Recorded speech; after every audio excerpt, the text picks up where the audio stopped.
We're talking about how to get a refund from the PlayStation Store using just the PS app, so you don't have to deal with support chats or confusion. First, open the PS app on your phone and make sure you're signed in to the same account you want the purchase on.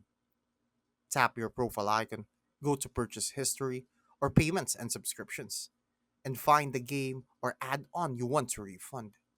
If you see request refund or report a problem, tap it and follow the prompts to submit your request.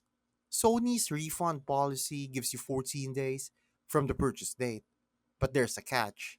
If you already downloaded or streamed the full game, you usually won't qualify unless it's broken or there was an accidental purchase.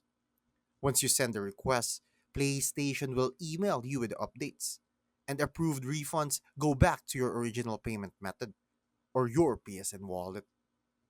If the refund button doesn't show up in the app, you'll need to visit the official PlayStation support refund page on the browser and enter your transaction ID manually. After that, it's just waiting. No arguing, no long calls. Just follow the process and let Sony handle the rest. Thanks for watching. Make sure to subscribe for more useful content.